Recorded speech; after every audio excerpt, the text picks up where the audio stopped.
I'll keep the mic now. Our featured speaker today is a skilled leader and representative of our nation on the world stage. As an American soldier, he has led United States, United Nations, and North Atlantic Treaty Organization, or NATO, formations and strategic missions. I met General Scaparrotti about 10 years ago when he took command of 1st Corps, and then it was called Fort Lewis. Right away, he asked for my help in meeting with the community. He last spoke to this club when Stan Chrissy was president, as his soldiers were preparing to deploy to Afghanistan as part of what we know as Operation Enduring Freedom. Since that, Scaparrotti has led multinational formations in Korea and in Europe. During his assignment at 1st Corps here in Washington, my admiration for his leadership and character grew. About 18 months ago, we spotted each other at a hotel bar in Virginia. It was great to see him and reconnect.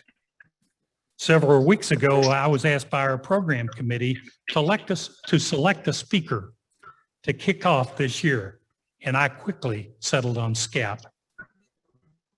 When I called, he said he'd consider the offer. When we talked again, because of his international travel plans, we agreed to do this by Zoom. So today, he's joining us live in his home office, North Carolina, to share on the importance of service above self. Now, I personally think it's important for us to understand a bit, consider on leadership. So in addition to his formal education at West Point and his many career developmental experiences, General Scap is grounded in love for his family, his interest in cars, and outdoor recreation on his Harley-Davidson motorcycle. He's just completed a 10-day reunion with his family. He's enjoying pursuit of his journeyman ticket as a grandfather or papa. And now we are in for a treat. I'm pleased to introduce my friend, General Curtis M. Scaparrotti, to share his story. He plans to include questions and answers, which will be moderated by our Sergeant at Arms here in the room, Ken Grant. Please welcome our live guest appearance of a terrific world leader. Sir, you have the floor. Well, thank you, Jimmy, and thanks for the warm and generous welcome and for your friendship and ready support over the years. It's very much appreciated. And ladies and gentlemen, it's a real pleasure and a privilege to speak to you today. I have a very positive memory of my engagement with the Seattle Rotary Club and members while commander of 1st Corps and JBLN. So it's great to be back with you all, if only virtually. As I prepared for this presentation today, I was concerned that this topic might lend itself to preaching a bit and was reminded of a story about Mark Twain and a church service that he attended. I was told that Mark Twain attended a Sunday service in which the minister started off so powerfully that Mr. Twain immediately vowed that he'd put $25 into the collection plate. Now, $25, as you know, at that time was no small amount. But after 10 minutes, the sermon was still so good and the preacher just so inspirational that Mr. Twain upped it to $50. However, after about half an hour, he cut it back to $10. And by the time the collection plate finally made its way around to him, I'm told he stole $5 from the collection plate. So there's no collection plate today, but I plan to take a lesson from Mark Twain and keep my remarks short today anyway. Do you recall meeting a leader, an individual that when you spoke to them, you had the direct or the distinct feeling that you were the only, or you were the object of their full attention? You were the object of their full attention. As a cadet at West Point, I met a leader, happened to be my tactical officer, Herb Lloyd, who always seemed to create this feeling. He would lean his forehead toward mine and look directly with his bright and piercing eyes into mine as he spoke. As a cadet, speaking with my tactical officer, this was either quite pleasurable or very unnerving, depending on the circumstances of the conversation, particularly if it was a lesson in discipline. Brigadier General Herb Lloyd was in every way throughout his adult life a person who put service above self. As a servant leader, as a young man without a high school diploma, he enlisted in the Army, and in the course of his Army career, Herb led at every level from squad leader to assistant division commander. He was one of the initial 300 U.S. advisors in Vietnam and would spend 4 years in combat in Vietnam and be awarded 12 medals for valor during his career, 2 being a Silver Star, as well as 2 Purple Hearts for being wounded in action. During the Dom Rep crisis, Herb received a battlefield promotion from second lieutenant to captain on the spot by a corps commander, and formally given command of that company, which he had saved by his selfless actions in a violent combat event. What is striking about each of his valor citations is that each of General Lloyd's efforts were focused on saving another's life at great risk to his own. This intense focus on service above self was evident to those who served with him throughout his career. As a leader, Herb Lloyd was never concerned about himself. It was always the people, every one of them, their welfare, and the development of their leadership, as well as the organization's success. Also, he continued to mentor many of us who were fortunate to serve with him along the way. For example, Herb Lloyd continued throughout his career to take a personal interest in my family, my assignments, the challenges in those assignments, and to offer safe counsel and advice. There was never a request or self-interest involved in our relationship. In fact, Herb Lloyd, long retired from the Army by then, even met with me several times in Afghanistan during my tour as First Corps and IJC commander. Other senior leaders who he greatly influenced would, I'm certain, share these views. Leaders like McCaffrey and McChrystal, who are familiar names to you, I'm sure. Herb Lloyd inspired us all, and he touched our soul. It's just as important to understand the great significance of his life after his Army career. Years in which Herb Lloyd remained dedicated to the cause, as he called it. He spent nearly 20 years of his later life serving in the corporate world in troubled hotspots like Bosnia, Africa, and the Middle East. Always having a heart for the young and interested in helping these countries recover from brutal wars. Herb executed what he called his own mini Marshall Plan. Over the years, Herb Lloyd put 48 young, bright foreigners through university in the United States. Neither the students or the American taxpayers paid a cent for their education. All expenses were arranged through scholarships by Herb and from much of his own resources, with the only stipulation that they would return to their native country and serve others. Now, 70% of these young men and women earned master's degrees. 3 obtained PhDs, and 1 earned an MD. One servant leader, Herb Lloyd, and an impact that any governmental social program would be eager to claim. During my years of service, I've had the great fortune to work with and for some of our best military and foreign service leaders. Among the many very successful senior leaders, a handful stand out, like Herb Lloyd. What set these few apart? A consistent and focused effort as a leader to serve rather than be served. To serve rather than be served. Servant leaders put others first. Even those operating in a military hierarchical command structure do not see themselves as the focus of their subordinates' efforts. In fact, they usually don't believe that their leadership, their decisions, or their guidance is the driving force in the organization's success. They put others first and always attribute success to their subordinates and the synergistic effect of teamwork. Servant leaders are humble. Humility is not often an attribute of a great leader today, or many of America's past military greats like MacArthur or Patton. I believe humility needs to be an attribute of our leaders. Hubris doesn't encourage collaboration or inclusivity. and will often make bad matters worse. Servant leaders hold themselves accountable to everyone, not just their boss. This sense of personal accountability drives servant leaders to be leaders by example. They do what they say, and they say what they do. They also demonstrate the will and the ability to do what they ask of others, particularly in the sharing of risk. One thing that I noted in combat was regularity of the best and most respected senior non-commissioned officer in the unit having multiple Purple Hearts or being the one killed in action. Those words, best and most respected, are not used lightly by soldiers, particularly at a memorial. And it struck me that I heard them fairly often in personal discussions with soldiers after these memorials.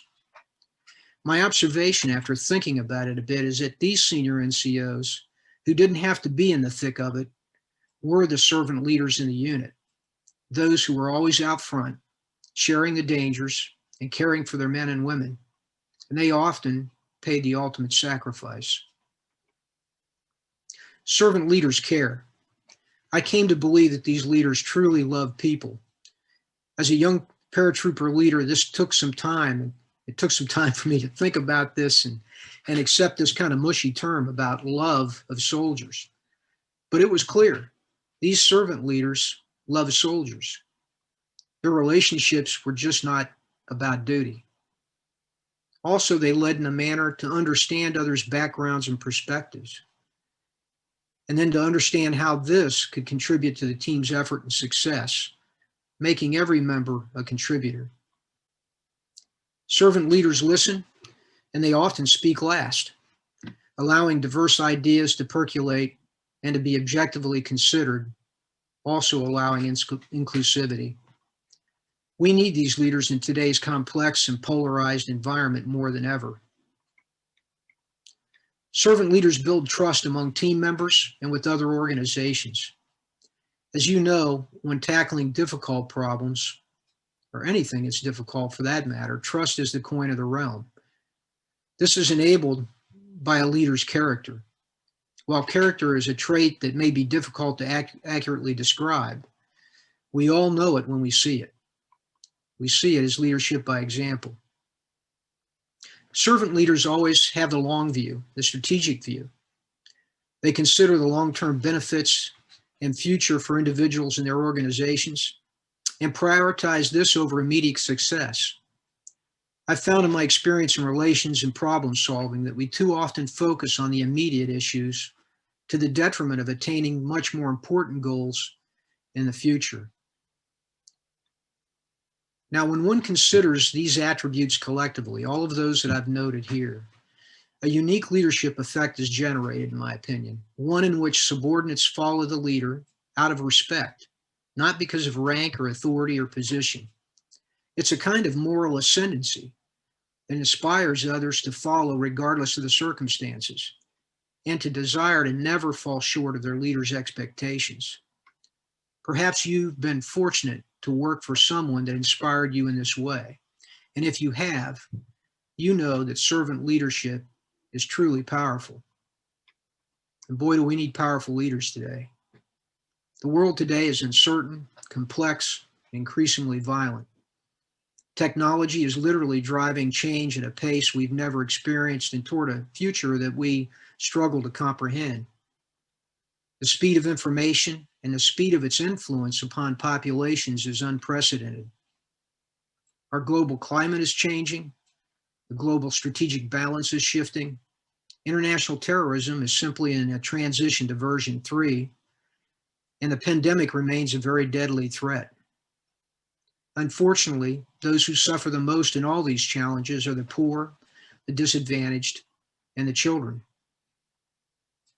Every nation, including the wealthiest nation, the United States, are challenged by these problems. Government is not the lone solution. I think that's been clear during this COVID crisis. Citizens will have to work together nationally and internationally to serve the common good. This is the import of servant leadership, locally, nationally, and internationally. The desperate need for those who put service above self-interest. Now, also, servant leaders cultivate organizational environments based on trust, teamwork, and inclusivity and respect. Their high-performance organizations work as disciplined teams, value every individual's contribution, and embrace diversity. These are characteristics of teams that remain focused on finding solutions rather than just process. They embrace differences to discover innovative ways, and they understand that collaboration is key to their success. And as a result, these kinds of teams solve wicked problems. Finally, as you know, people simply like working with servant leaders. People are inspired by them and give more of themselves in response. In fact, recent studies show that voluntary service to others is rewarded with a positive emotional response, that the serving and the response is cyclic and it's reinforcing.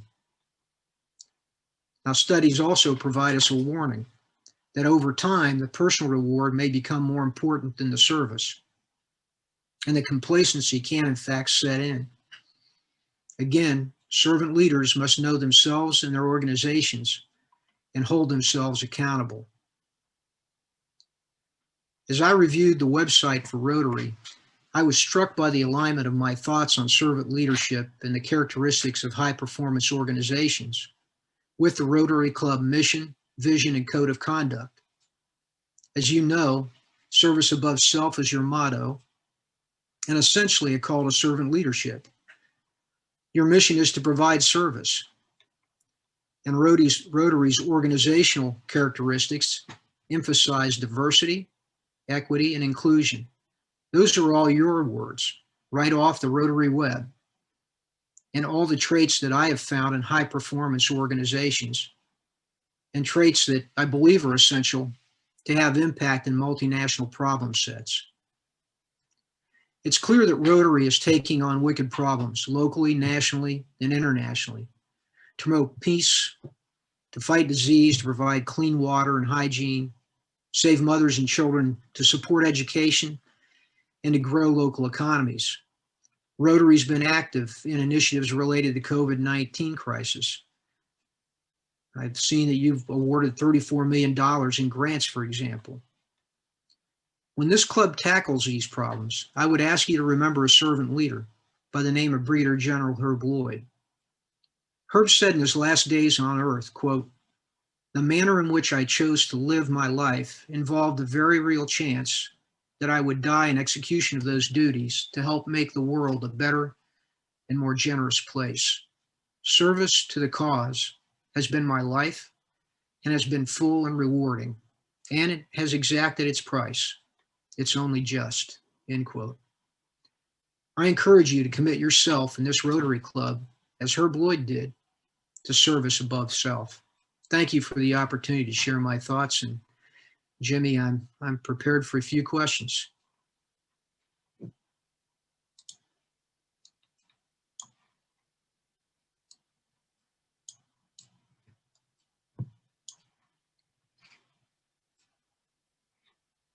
We've got some questions here from the Rotarians in the room. I'm going to go to the back of the room first because I saw this firsthand from Rotarian Pete Delaney. Pete, you're up. Well, first of all, thank you for being here or there.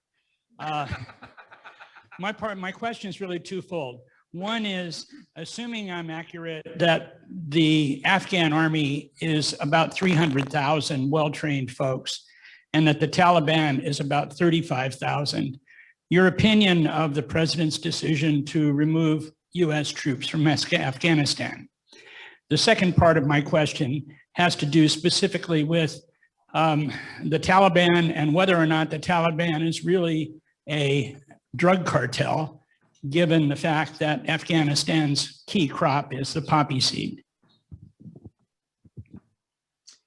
Yeah, thank you, Pete. I appreciate the question. You know, if you've all been watching the news, this is really difficult to watch, and that's what's going on in Afghanistan. I would tell you this. I served on the congressionally appointed commission to take a look at the peace negotiations prior to the Biden administration taking over, and this commission provided our findings to the Biden administration as they came in. And I would tell you that that we did a year's worth of research and talked to virtually every stakeholder and had input into the Taliban as well. And what I would say to you is that that I believe we're leaving too quickly. I happen to be of the opinion that it was time, but we also were at a point where we had attained something we'd not attained in the past, and that is we brought the Taliban to the negotiating table. They did not come because out of their good nature. They came because they too were tired, and they didn't believe they could win militarily. And so we were in a good spot. The last administration's really surprise announcements about the departure of troops that weren't tied to the negotiation process.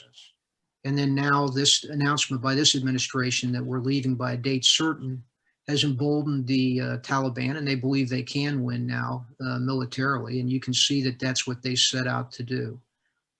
Based on what we looked at on the commission and what I know, I don't think it is. I think it's likely that you will see a civil war there or further conflict. I don't think it'll end well. We were in a position, in my belief, to have stayed a little bit longer with what was really a minimal commitment and driven this, used the leverage of our force to bring this to a negotiated peace. The Taliban have no reason to do that now, other than the fact that if they lose international support, they will be in dire straits, mainly because they can't fund that country without international help. It is the Biden administration's belief that that is leverage. I actually personally hope, for the sake of the many Afghans that relied on us and for their people who just want the life that we all want for their children, that that is the case and we see a soft landing and the Taliban stick to the agreement of inclusivity which they made with our country. But I'm not sure that'll happen. Now, in terms of the drug trade, that's true. That's a lucrative government form or lucrative, funding for them, and I'm not sure that will stop either. And I'll just pause there. General Scap, I hope you're sitting down because the next question is going to come from Jimmy Collins himself. Yes, sir, your experience being a servant leader in tough situations spans the globe. And you had significant time on the Korean Peninsula when things were difficult there, and you have observed from your roles in NATO and joint U.S. formations that there are some difficulties in the world. What would you say is the key to maintaining an optimistic outlook when you're at the head of a formation that's facing difficult situations? Well, there's a couple of them. I think, first of all, it's our people. I mean, I was so privileged to lead, American soldiers, sailors, airmen, and Marines.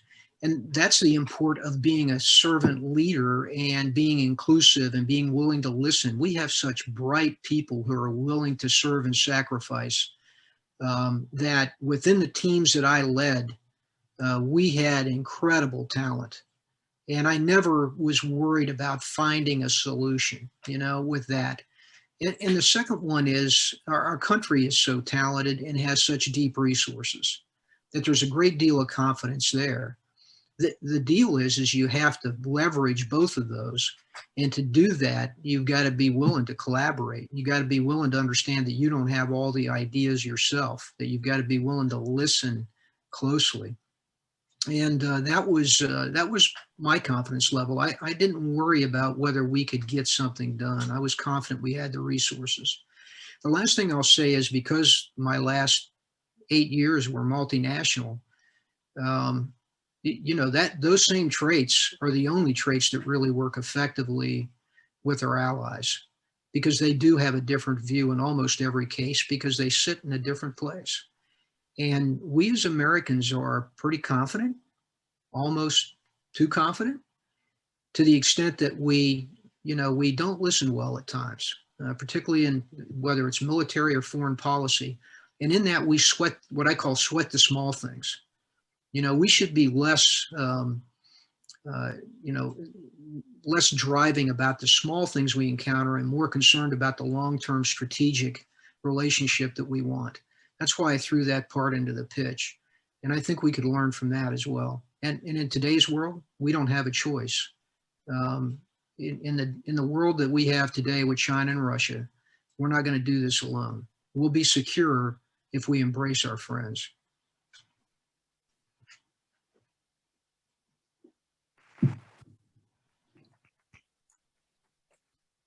General, I have a two-part question, and I'll make this the last questions before we move on with the program. One, when you were at the height of your game, what was the scariest day of your life? Two, what keeps you up at night? Well, the scariest day of my life actually was when I was the commander in Korea of the Combined Command and United Nations Command. It was on the 15th of August, 2015. And if you recall the news, there was an exchange of fire across the DMZ, artillery fire, and things went into a heightened state of alert. There were two South Korean soldiers who lost legs due to a box mine incident planted very deliberately by the North. So there was a lot of provocation there. During that time, both sides that evening went to their high state of alert that they had had since '95. There was rounds in the tubes and people holding the lanyards. And over the course of about the next 72 hours, as you know, we established negotiations with the North and actually came out of that. The South Koreans handled the negotiations very well and came out of that without further gunfire. And frankly, there was a point on the second night where we were, I thought, very close to perhaps going back to war, because if the North Koreans in fact did not accept the South Koreans' offer, the South Koreans were, I think at that point, pretty definite that it was time to stop this cycle of provocations and take some bold action. So that was a long, about 72 hours. All this started happening and during the day, actually, in Korea, but it was the middle of the night in Washington. So I also had to try and wake everybody up and say, hey, look, when you wake up in the morning here, it may not be the world you thought you had, so I need some help. And of course, that was it. So that was the 72 hours. What keeps me up at night? I sleep pretty well now, better than I did as the SACEUR. But actually what I worry about is not so much us going to war with either of the great powers, but a miscalculation that gets us into a conflict with the great powers. And most importantly, I think the one that would most likely happen is Russia. Russia is being quite bold now, and particularly in the last 6 months and along the eastern border, the Black Sea and the Mediterranean. We have forces in very close proximity operating there. And I think we need to be strong. We need to make clear to Putin as well as to Xi that we are serious about our interests and about securing the global commons, air and sea space, and make sure that they understand that.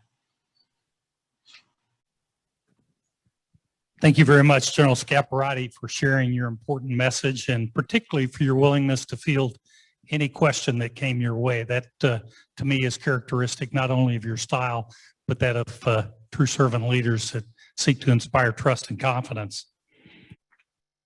I'd like to thank our archive sponsors.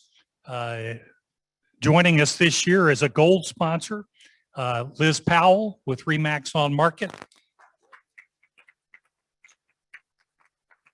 and Bob Alexander, who's renewed his support for another year. And then, of course, we have a number of bronze and silver sponsors. If we could just scroll through here and give a hand to Mike, Joel, Dominic, Columbia Bank, and our special thanks to NetTech. Our member, Matt Bratling, is fearless when it comes to dealing with information technology challenges, and he does all this in a service above self. I know it's not maybe advertising he's seeking, but it's pro bono to the club. And we appreciate that very much, Matt.